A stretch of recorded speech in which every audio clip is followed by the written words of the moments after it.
Even though, I mean, he burns pretty hot. But yes, he do. Hot, hot, hot, yad, hot, hot, yad, hot.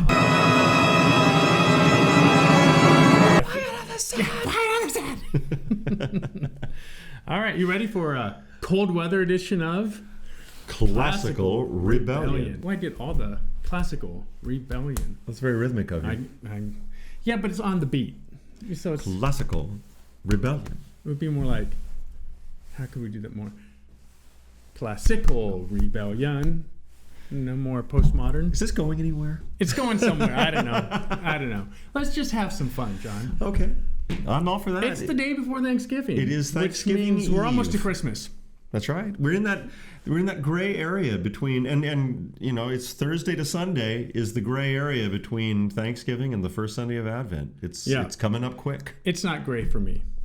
No? I've been in Christmas for quite a while now. Well, I have to admit, I'm like doing a soft transition into Christmas. I had my lights up on Monday. They're not on yet. Well, but today I left some of them on in the backyard. It's like it feels good. I think it's warranted. People want Christmas. Let's get some Christmas done. I don't understand the too early. No, I mean, come on. Okay, if it's in October, maybe, but come on. It's late November, and people are ready for it, and they're ready for the onset of winter. Look, I'm not ready for the commercialism of it. I could not care less. I don't really do much of the commercial side of Christmas. No, we take a trip. That's what my kids and I do. We don't really do gifts. I asked them, trip or gifts? Trip, and they said trip. Yeah, absolutely. I take the trip. Right.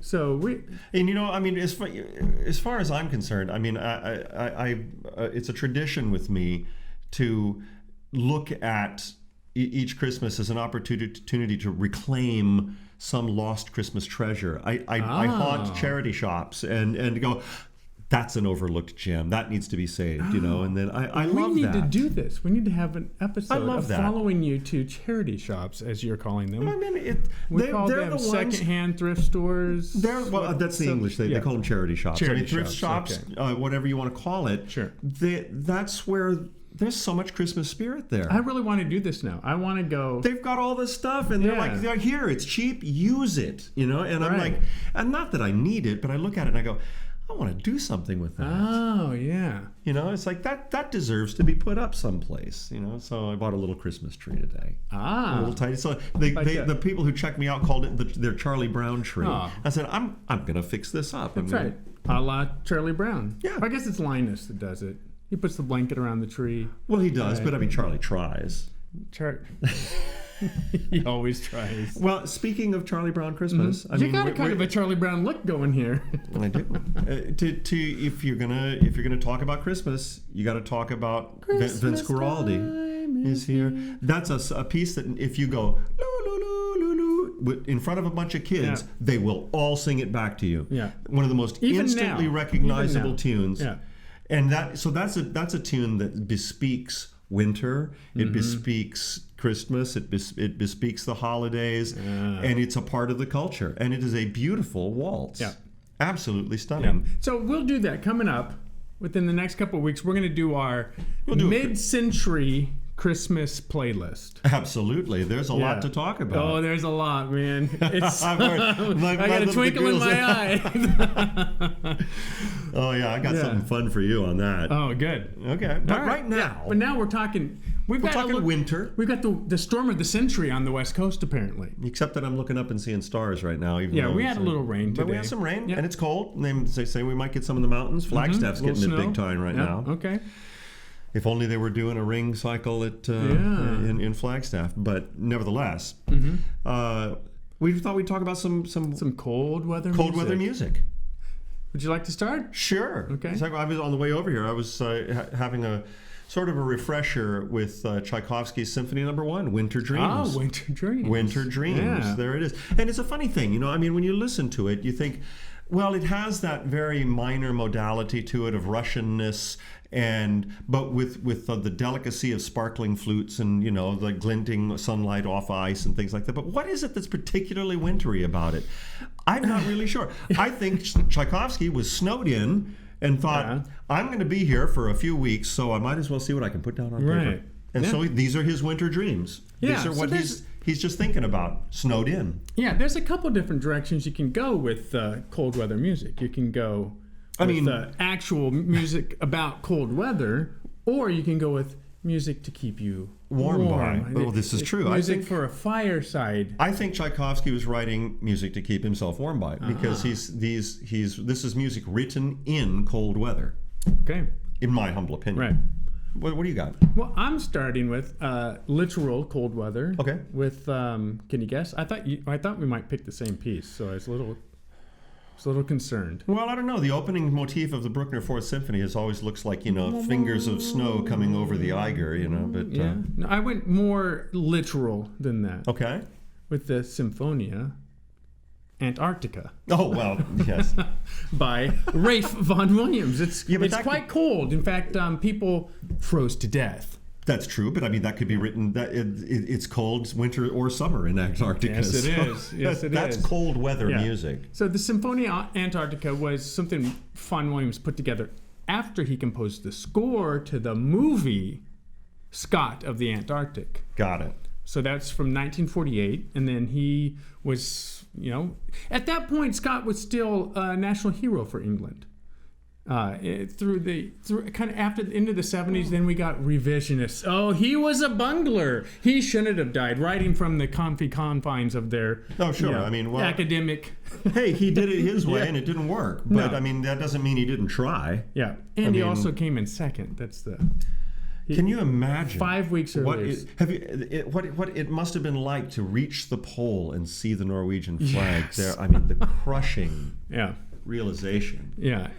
No, it's a great tragedy. And But it wasn't him that's a bungler. Like I'm reading up on it was everyone. No one followed his orders. The dogs weren't sent to where he'd asked them to be. right. And Well, he did it the hard way. I mean, Amundsen used skis. well, And Amundsen knew if we're going to get there, it's going to be cross-country skiing. And Scott used the ponies and did it on foot. And that's the hard way. yeah. So that symphony really... It makes really, sense for an Englishman to do that, though, and for a Norwegian to do skis. I mean, you just look at the history of the Winter Olympics to know. Well, that's true. I mean, there's Eddie the Eagle, Eddie and that's the Eagle it. Edwards. The great man that he Yeah, is. he needs his own. But you know what? I'm a big Eddie Edwards fan, because he represented the he's a true bungler. spirit of amateurism, Yes. and a man who Yeah. was doing this for the love of it. Yeah. And that's what sport's supposed to Yeah. be, in my humble opinion. But so listening to the Symphonia Antarctica, it seems to me that I don't know which one was actually written before the other, but Vaughan Williams being derivative of himself, as every composer is. But it sounds a lot of Hodier's thematic material is used in the Symphonia Antarctica, and Could be. to good effect. But it's got the I women's think chorus. a composer like Vaughan Williams, if he recognizes that something that he's already written is that's perfect for that. He has the license to do Of that. course. Transpose. Why not? Yeah. And we'll talk about Hodier probably Don't they call a that little later. sampling nowadays? They do. He could sample himself. Yeah, most people don't sample themselves these days, though.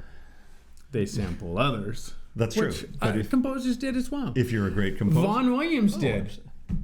With the Fantasia on a Theme by Thomas Tallis. Haydn sampled a lot of people, at least stylistic. He sampled Purcell in the creation. He also sampled Handel. Yep. Then he Brahms sampled Haydn with himself. the Haydn variations. So, Yeah. all right. Well, I'm going to go Okay. on with another cold weather suggestion, and that is The Voices of Spring by Johann Strauss. Okay. Which, everybody's familiar with The Rite of Spring and the Yes. chunk bum bum bum bum bum chunk bum bum chunk bum bum. What that is the breaking of the ice, Right. the cannon shots. The ice when it breaks up on the rivers in Russia, it breaks and it sounds like cannons going off. Boom. That's what that is. So it's the coming of spring. Of course, it's still very cold weather. It's the ice breaking. Well, I think Strauss also paints a picture with the voices of spring. We start out with like little gusts of gusts of wind, pelting rain. It fogs up in the middle. It gets very very foggy, and then we have bum ba ba bum bum ba, and the ice starts to move. Ba, ba, da, dee, da, da, I da, like da, that. da, Yeah. and it starts to flow again, and then it seizes up again, and then it breaks again, and it goes. Yeah. So I think there is definitely he's tone painting of Okay. what spring. Yeah. And I remember the first time I went to Europe, I'm walking around all around Easter time, and it was in late March. And it was halfway between rain and not, and it was just like nature was spitting at me, and it was like puh puh puh, and just little pelts here and there, constantly, and it was cold, but things were moving, and so Right. I really recognized that in that music. So the Voices of Spring is definitely about the breakup of winter, in Vienna, as far as Yeah. I can, on the Danube. Right. So. And I'm going to go with the Sibelius Violin Concerto. I think that opening is snow falling on a very dark Finnish forest. Finnish? Is that right? Finish, yeah. Yeah. Forest. And just maybe there's a little light of a cabin in the distance to give you some hope. But I find that opening movement, just those first bars, just to be so evocative of a silent. It's not a storm. It's not a storm, but it's a steady, silent snowfall at twilight. At the it could be 4:00 in the afternoon, in Finland at that point. I just absolutely love the Sibelius Violin Concerto. I don't love all Sibelius. I'm not necessarily a fanboy. I found my notes the other day that I took for the Sibelius Second down there at the symphony. One of these days, I'm going to write that. I'm going to write up that review. Please do, because there was a lot to say about it. Yeah, I love the second. I love the first, second, fifth for sure. Violin Concerto. But he's a cold weather composer. Yes. Even though he burns pretty hot. But yes, he hot, hot, hot, yad, hot, hot, yad, hot. Yes. I mean, I could stay with. In fact, I probably will. But I mean, another so far, memory. all cold weather people. Like Another memory that I have. I mean, I could say obviously Waldteufel's Skater's Waltz. Everybody loves that. But there's a lovely ballet called Les Patineurs, which is. I actually saw once at Sadler's Wells Theater in the new Sadler's Wells Theater. It's actually Les Patineurs is arranged from themes. I want to say themes of Donizetti. Oh, okay. I believe. I don't quote me on it, but it's a waltz based assemblage of bel canto tunes, and it's absolutely lovely. Yeah. And I actually got to see it once, and Les Patineurs, the skaters. It's all about ice skating. And if you're looking for a holiday treat, highly recommend Les Patineurs. Where can we find it anywhere? Just look up Les Patineurs. Les Patineurs. How does it spell? It's LES PATINEURS. Les Patineurs. Patineurs. Yeah. Oh, very good. Very good. And I'll go with the obvious one, the Nutcracker. Well, yeah. Because I love it. Oh, I do too. I don't know that I'll listen to it this year, but I probably will. When I was in Moscow a few years ago, I went to see a performance of Yolanta at the at the Bolshoi in the big house, and it was amazing because I got a box seat right to the right of the royal box in the second tier for $45. I mean, that's a bargain price. Yeah. And it was a summer festival performance, and they put the Nutcracker suite on the front because Yolanta is it's a one-act opera in two scenes, and so the first scene is shorter than the second. So what they did is they put and at first I was thinking, why is this on here? This is so strange. Turns out the same impresario commissioned the Nutcracker as commissioned Yolanta. So that's the logic for having. So they used the suite to fill out the first half, and then they did the beginning of the opera, and then they did the second act. Right. The second scene as a freestanding act. Yeah. And it was really fascinating. And if you don't know, people, but I didn't know really, or it just didn't dawn on me, or I knew and forgot that Tchaikovsky wrote the Nutcracker in New York. Well, he was visiting the United States. That's when he started it. Did he start it in New York? I did not know that. Yeah. Oh, you didn't know that? I didn't know it. Wow. No. Okay. Here we go. No. New information. Yeah. Because I'm going to New York here. Do you know there's in a couple recording? weeks, There's a and so- recording of Tchaikovsky's voice.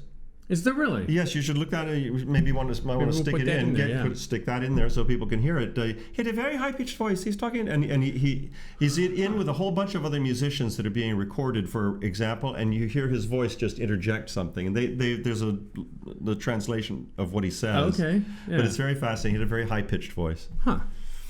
Call him high pitch, huh? What? Like a abnormally high pitch, or because well, it's hard to tell on right. those 78 RPM Yeah. recordings Yeah. of what portion of the but voice not a is. falsetto, not like a voice that had never really. No, not like that. But Yeah. very, he was clearly a tenor. Ah, okay. Yeah, Yeah. yeah. So Nutcracker. What? My favorite part of the Nutcracker is actually the pas de deux, the major scale.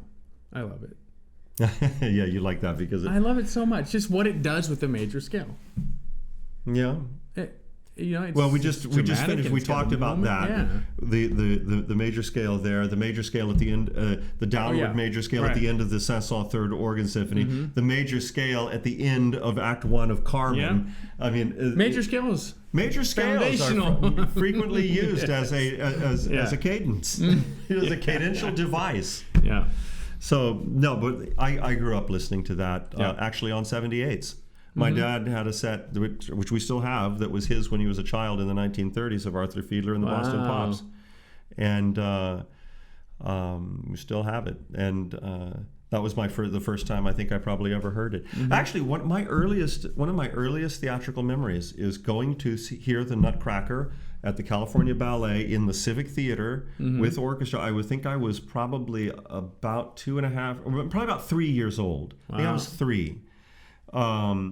I was very small, and the Mouse King apparently terrified me. And I turned around and I put my head down in the seat, and I wouldn't turn around for the rest of the show. But I listened to the music. Right. The Mouse And I King. never forgot it. I guess depending on the costume, it could be kind of creepy. It's just a little odd. True. Of course, there are people that are Yeah. into that. So I don't know. I've only got Anyway, one more. Do you have one more? Yeah, I got one more. Okay, go ahead. There's also a wonderful arrangement by the Sauter Fin. Now, this is mid-century. Well, I'll come back to this. Okay. By an American orchestra. I won't give it away. Okay. But there's a wonderful arrangement, which we'll come back to, of the famous Troika theme from the Lieutenant Quiget Yes. suite. Yeah.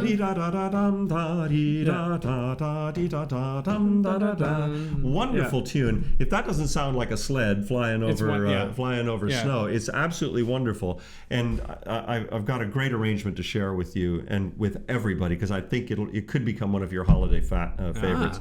But the Lieutenant Quiget suite definitely is evocative of Russian winter. Yeah, it's got a troika Yeah, section. absolutely. Yeah. And then I'm going second act Lapoan. The market, the Christmas of market. course. Yeah, the Christmas Eve. market Yeah, scene. I love well, it. for Yeah. that matter, the Act 3 as well. Act 3 as well. Act 3 as well. A little cold, definitely colder in Act 3. If than, the musical evocation of the still cold air and the remnants of snow falling through it at the Barrière d'Enfer outside Paris, as the milkmaids and sweepers are trying to go into the city and early in the morning before light. That just cold, sounds man. cold. Yeah. It's cold. Yeah. And I just learned this. I had to write an article. You have to write an article every week. And I had nothing, really. But I've been doing the... Well, that never stopped you before. Yes, exactly. So I started bullshitting. And I've been doing these music history things on our social media. So like something that happened today in music history. And actually today's is Puccini's father's birthday. Today? Today, November 27th. Yesterday. Oh, okay. Okay, and so I looked him up, and he's a composer. Okay, fine. I listened to a you section did? of that. Yes, I Yeah, did. Yeah. It's very impressive. It's fun, isn't it? It is fun. Yeah. It sounds like a very bel canto though. 1838? Something like that. Yeah. Yeah, but it's very orchestrally aggressive and Yeah. gripping and Yeah. rhythmically aggressive. I mean, it's really fun. Yeah. Lots Fun of dotted stuff. rhythms though. Man, it's very. Put a link to it in the, I'll put a little bit. Definitely put a link. I But just then want. Go ahead. So when Puccini's father died when he was 6 years old, At that point, A. Puccini had been the Kapellmeister at the cathedral in Lucca for 124 years. Really? So it went his father, his grandfather, his great-grandfather, and his great-great-grandfather Were all Kapellmeisters. Kapellmeisters at the cathedral. Now, Wow. and In Lucca. in Lucca, yes. That's very interesting. We have a wonderful Lucchese Italian restaurant here in San do we? Diego. Oh, yes, we do. And they make great sausage. Sausage. They make great Yeah. sausage. But Lucca is a fascinating Renaissance Italian city, very well preserved, Yeah. with its medieval walls and fortifications around the Right, central okay. part of the city. Yeah. It's a stunner. Yeah. I did not know that. I know, because Puccini's life is so fascinating, with his extramarital affairs and the suicide of his maid and the fate of his estate. You know, the Italian government profiting off of Turandot for decades, and even maybe he's got his son over here, and this kind of dies in poverty. So his life and what comes after him is so fascinating. I never thought to look at his heritage. You're right. No, But, I yeah. never thought But of it either. there's compositions on YouTube by his father, his grandfather, and his great-grandfather. Really? Now his grandfather and great-grandfather, it's just classical style. I think we need stuff. to do a Puccini episode. We should, okay. A Puccini Yeah. musical heritage episode. Really, seriously, Yeah. because from what I heard of his father's composition, that was enormously entertaining. I think an audience would love it. Enormous. You could do a whole concert of the Puccini musical heritage. Oh yeah, because You really you would could. get a stylistically classical, almost in Well, 100, very pedestrian. 130 years. Yeah, for- but the great-grandfather, I don't think there's anything great. But the great-grandfather, there's a piano sonata or concerto. if his father died in about 1845 or so, that means 1745. That means that it was close to the beginning of the 18th century when they became Kapellmeisters. Yeah. So it was well into the classical period. That you wouldn't probably find any vocal polyphony. Maybe you might. Yeah. By the great-great-grandfather. Yeah, So- it was fast. I was blown away though. One No wonders clue. what else might be sitting on the shelf in the cathedral in Lucca, that hasn't been transcribed. Maybe right. cantatas or... For sure. There's a lot of music that sits on archival shelves Yeah. that has never been transcribed. Just waiting for John Elliott Gardner to discover. A lot. A lot. No, I mean, but I did want to say, because we're broadcasting to you from San Diego, California, which is just a part of which is La Jolla, California. Yep. And there are perhaps a lot of San Diegans who don't even realize that the great coloratura soprano Amelita Galli-Curci retired to San Diego in 1937 and lived and practiced and taught here until her death in 1963, and the anniversary of that was yesterday. Right. And Yeah. Galli-Curci is I'd say you and about 5 other people are the only San Diegans that know Well, this. that may be, but I've actually sent out some feelers to see if there is anyone surviving in our area who might have had a lesson with her. Yeah. And a couple of people have responded and said, no, I was, and like one lady who's a voice teacher said, no, I was in high school up until 1962, and then I went straight to New York, and I never had an interaction with her. But Galli-Curci is a fascinating woman. She started out to be a concert pianist. So she was a very capable musician. And like so many of the singers of the first part of the century, they were literate instrumentalists as well. And she decided that her future lay in vocalism, and she made it pay. Yeah. She was also on under contract both to Lyric Opera of Chicago and to the Met for about 15 years simultaneously. Really? And she's the only person who to have that kind of dual. She was in residence at Chicago for a long time. Huh. And still just worked at the Met when they wanted her to. So no, so and interestingly, this will come as a surprise to some people. She was very into the Self-Realization Fellowship. Now there is a famous surf That's spot. very San Diego. That's very San Diego. There's a famous surf spot up the coast in Encinitas called Swami's. At Agadir's Because and Swami's. It's in Surfing USA. USA, Swami's. And Swami's is the beach below the property of Swami Yogananda, who ran the Self-Realization Fellowship. Galli-Curci wrote the introduction to one of his books. So she was deep. She was deep. She was into it. Amelita. Yeah, So I don't know. Maybe who knows? Maybe she even surfed. I don't know. that would be incredible. But it's maybe somebody has a picture somewhere. I don't know. Yeah, because she would have still. Oh, she would have been. I mean, because surfing starts kind of after World War II in California. She didn't hang 10, but she could hang an octave. She hung 8. She probably could hang 3 octaves. I'll bet she could. Yeah. So anyway, Yeah. remembering Amelita Galli-Curci on her anniversary. Somebody definite. If you've never listened to her, she was a huge recording star. Had an enormous impact on keeping the bel canto repertoire alive in the early part of the 20th century. She was a great Lucia. Yeah. Had a voice that recorded with an incredibly pure. Some people have said it sounds like the size of a pea. Well, I think that's actually more a function of the recording. Yeah. We've heard what that technology does to It voices. limits the scope cuts of the at voice. least in half. But she had extraordinary coloratura and accuracy, and was a wonderful performer. Yeah. All right. Well, that's it for cold weather. Okay, cold weather. Classical rebellion.